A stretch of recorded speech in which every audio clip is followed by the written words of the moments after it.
Primeiro livro de Samuel, capítulo 7, versículo 10. A vida no altar não impede as lutas. A vida no altar não impede as adversidades. 1 Samuel, capítulo 7, versículo 10. Eu comecei na semana passada. De Itaquera, né?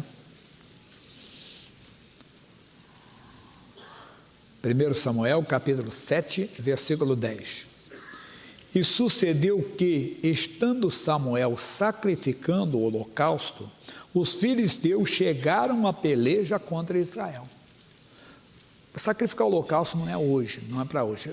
Ou seja, no passado, quando a pessoa orava, quem tinha comunhão com Deus, sacrificava um animal. O sangue daquele animal cobria o pecado. Então Deus não olhava o pecado, não via pecado naquela pessoa pelo sangue, mas aquilo era a pré-figuração do Calvário. Jesus, como cordeiro, foi sacrificado uma só vez para tirar o pecado. Então acabou. Quando nós oramos em nome de Jesus, nós oramos nesse sacrifício, no sangue que foi derramado na cruz, no sangue que foi derramado por nós, então acabou. Mas o que eu quero passar é que ele estava em plena comunhão, e às vezes nós estamos em plena comunhão com Deus, e dizia: os filisteus chegaram à guerra contra Israel. Pastor Jaime, a imunidade, entenda bem, não é dada a ninguém. A luta vai acontecer, vai aparecer. Você pode estar com a vida no altar, você pode estar com a vida na presença de Deus e a guerra se levanta. Jesus falou no Novo Testamento, João 16, 33. O que ele diz para nós? João 16, 33. Tenho-vos dito isso, para que em mim tenhais paz. No mundo tereis aflições, mas tende bom ânimo, eu venci o mundo. Então, quando estamos nele, nós temos paz, nós não perdemos a paz mesmo numa luta, mesmo numa adversidade, mesmo numa injustiça, mesmo numa ingratidão, mesmo numa traição, você não perde a paz. Por quê? Porque você está nele. Quando você não está nele, você fica chateado. O que adianta eu estar na igreja? O que adiantou? Eu contei o caso de um homem, quando ele veio para a igreja, ele veio pelo filho dele que estava muito doente. E ele então se encontrou com Cristo, mas o filho dele acabou indo a óbito. E ele não ficou revoltado nem um pouco, ele disse: pastor Jaime, eu agradeço a Deus pela vida do meu filho, porque por causa dele eu conheci Cristo. Hoje eu sei que ele está com o Senhor e um dia eu estarei também. Se ele não tivesse tido um encontro com Cristo, ele não teria paz. Sabe o que quer dizer? O que adiantou ir na igreja? Fui nada, meu filho morreu. Meu filho morreu, não adiantou eu ir, eu fui para a igreja, fiz campanha lá, orei, busquei a Deus, talvez falaria até outras coisas, dei oferta, né? Poderia ter falado isso, mas não, ele teve um encontro com Cristo. Quando a pessoa tem um encontro com Cristo, ela tem paz. Mesmo que ela sofra aparentemente uma derrota ou um ataque do inimigo. Eu fui para a igreja, depois que eu fui para a igreja surgiu essa doença, mas essa doença já ia surgir. O filho dele já ia morrer também. Mas só que agora ele estava com Cristo, é como Jairo. Jairo recebeu a notícia que a filha estava morta, e Jesus: não temas, crê somente. Então, quando andamos com Cristo, nós não perdemos a paz. Samuel estava no altar sacrificando, em plena comunhão com Deus, os filisteus vieram à peleja contra Israel. Puxa, mas eu estou no altar da igreja, eu estou na presença de Deus, eu estou firme com Deus, eu estou em plena comunhão com Deus. Por que isso aconteceu? No mundo tereis aflições, é uma aflição. Mas tem bom ânimo, não desanima não. Não se abata, elas vão surgir. Jesus não prometeu mar de rosas para você. Pelo contrário, aqui em Lucas capítulo 22, versículos 39 e 40. Lucas 22, versículos 39 e 40. É o vizinho do João, né? Antes do João é o Lucas. E saindo, foi como costumava para o Monte das Oliveiras, e também os seus discípulos o seguiram. E quando chegou àquele lugar, disse-lhes: orai, para que não entreis em tentação. Nós temos que andar em comunhão com Deus, porque a tentação vem, irmão. Tentação, quando falamos tentação, talvez por uma formação religiosa, nós pensamos em prostituição, álcool, drogas. Ele foi tentado e acabou bebendo, ele foi tentado e acabou se prostituindo, ele foi tentado. Não, mas é toda a investida do diabo, é toda a tentativa do diabo de entrar no seu território, na sua mente, confundir a sua mente, no seu coração, no seu emocional, causar um medo, causar uma ansiedade, um pânico. Mas se você estiver em oração, você não vai cair. O caso é que as pessoas não esperam, elas não vivem em comunhão, elas esperam chegar à luta para depois orarem, não dá tempo. Lá no versículo 45 diz, e levantando-se da oração, Jesus orou, os discípulos não. Foi ter com seus discípulos e achou-os dormindo de tristeza. A pessoa que não ora, ela vai dormir de tristeza. A pessoa que não ora, ela vai perder a paz. A pessoa que não ora, ela vai entrar em desespero. A pessoa que não ora, ela se abate quando vem a luta. E diz-lhes, por que estáis dormindo abatidos? Levantai-vos e orai para que não entreis em tentação. Olha o que é a diferença. Sempre falo, durante anos, do 40 para o 46 a diferença. No 40 diz, orai para que não entreis em tentação. No 46, levantai-vos. O bom é que quando chega a tentação, a luta, você esteja de pé. Você esteja no altar como Samuel. Você não busca o altar na hora da luta. Deve buscar. Mas o bom é que você já esteja no altar. O bom é que você esteja na presença de Deus como homem. Disse, olha, meu filho foi para Jesus. Eu sei que ele está com Jesus. Mas eu agradeço a Deus pela vida dele, que por ele eu encontrei Jesus. Olha a diferença, teve um encontro com Cristo. Quando você tem um encontro com Cristo, Paulo diz, nada vai nos separar do amor de Deus que está em Cristo Jesus. Quer dizer, nada vai roubar a nossa paz, nada vai tirar a nossa paz, nada vai roubar a nossa paz. E é importante. Ele diz, então levantai-vos e orai. Então, repito, o bom é que quando a luta chegue, quando chega a luta, você já está com Deus no altar. Vamos ver o Samuel então? O Samuel estava assim, a luta veio, apareceu. 1 Samuel 7, 10. Não saímos do 10 ainda. E sucedeu que, estando Samuel sacrificando o holocausto, os filisteus chegaram à peleja contra Israel. E ele poderia dizer, que adianta eu estar aqui no altar? Que adianta eu estar aqui sacrificando? Que adianta eu estar louvando a Deus? Que adianta eu estar em comunhão com Deus? Que adianta? Mas aí diz...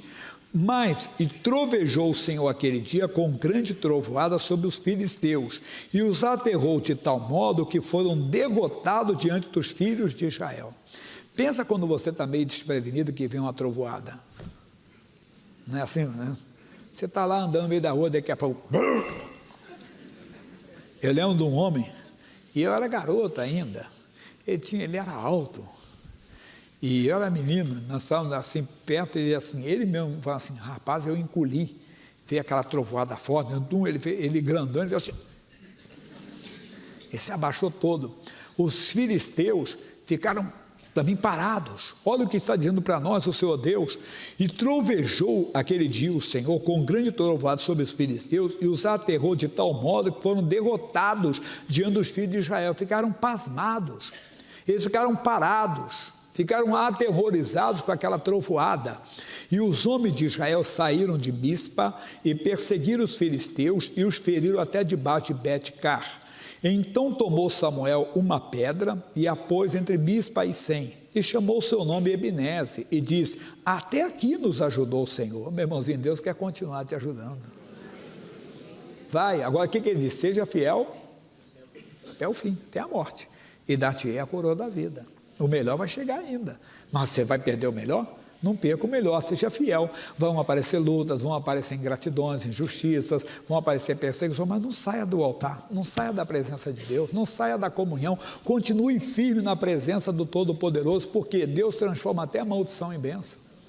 É isso que nós temos que fazer. Então tomou Samuel uma pedra e a pôs em Mispa e Sem, e chamou seu nome Ebenezer, porque disse, até aqui nos ajudou o Senhor. Assim, os filisteus foram abatidos e nunca mais vieram aos termos de Israel, porquanto foi a mão do Senhor contra os filisteus todos os dias de Samuel. Todos os dias. Meu irmão, Deus vai ser contigo a mesma coisa. Mas aí, Israel comete um erro que nós cometemos. Qual o erro de Samuel? Capítulo 8. E sucedeu que, tendo Samuel envelhecido, todo mundo envelhece. Só não envelhece quem morre cedo. Pode ter certeza disso. Pode passar graxa no cabelo, aí envelhece. Todo mundo envelhece, não adianta. E era o nome do seu filho primogênito Joel, e o nome do seu segundo Abias, e foram juízes em Berseba. Porém os seus filhos não andaram pelos caminhos dele, antes se inclinaram à avareza, e tomaram presentes, subornos, e perverteram o juízo. É que eu disse que é muito difícil explicar suborno no Brasil, porque nós não temos essa cultura, né? O que é suborno? Aí estava no presente, quer dizer, quem tem direito não ganha, quem não tem direito ganha. Por quê? Porque quem não tem direito deu um presente. É mais ou menos isso, né? Então é difícil explicar suborno no Brasil, né? Mas está explicado aí desse jeito. É o que eles faziam. Aí eles cometem o erro, quem os filhos de Israel. Então todos os anciãos de Israel se congregaram e vieram a Samuel a Ramá. E disseram, eis que já estás velho, teus filhos não andam pelos teus caminhos. Constitui-nos, pois, agora um rei sobre nós, para que ele nos julgue como tem todas as nações. Espera aí. Quem era o juiz antes de Samuel? Era Eli. Foram os filhos de Eli o sucessor de Eli? Não. Seria, mas não foi. Deus disse, olha Samuel, Eli, eu tinha dito que a tua casa e você e a tua casa andariam de mim perpetuamente. Agora, longe de mim tal coisa, eu honro os que me honram. Quer dizer, eles não seriam, Deus levantaria outro, mas eles foram precipitados, nós somos precipitados também. Nós não esperamos o mover de Deus, nós não esperamos o agir de Deus. É mais ou menos como aquela pessoa que quer comprar algo e vai e compra 3 lojas na frente, ela encontra o mesmo produto pela metade do preço. Já aconteceu contigo? É falta de oração, às vezes. Se andarmos mais ligados com Deus. Quer dizer, o melhor para eles viria. Deus teria o melhor, mas eles quiseram, do jeito deles. O Jeremias falou, eles me deixaram o manancial da água da vida e cravaram para aqui cisternas rotas, que não tem águas. Aí Deus foi, vocês querem um de vocês? Tá bom, é como vocês querem. Levantou Samuel, que era o mais alto, era o mais belo de Israel, mas não era o plano de Deus. E esse homem, Deus escolheu o melhor deles. Muita gente questiona assim, mas foi Deus quem escolheu o Saul. Não, Deus atendeu o que o povo pediu. Se eles querem um do povo, então vou dar um deles. Tem que dar o quê? O melhor, o mais alto e o mais belo, mas não era o de Deus. O de Deus era um garoto ainda, que Deus estava preparando. E Deus te preparou depois. É Deus que levantou. Eu sempre digo, Saul foi a permissão, Davi foi a vontade. O bom é você andar na vontade de Deus. Não é errado ter um rei, mas tem que ser dirigido por Deus. Não é errado ter isso, ter aquilo, mas dado por Deus. Não é errado ter isso, ter aquilo, mas dado por Deus. Mas nós aqui queremos, somos precipitados e nós perdemos, como eles perderam bastante. Atrasaram o plano de Deus bastante, e às vezes nós estamos atrasando o plano de Deus. Mas a nossa mensagem é essa, não saia do altar. A guerra se levantou, continue no altar. Por quê? O socorro vem do Senhor que criou os céus e a terra. Continue na presença de Deus, continue firme com o Senhor. Se a luta está grande, a vitória vai ser maior.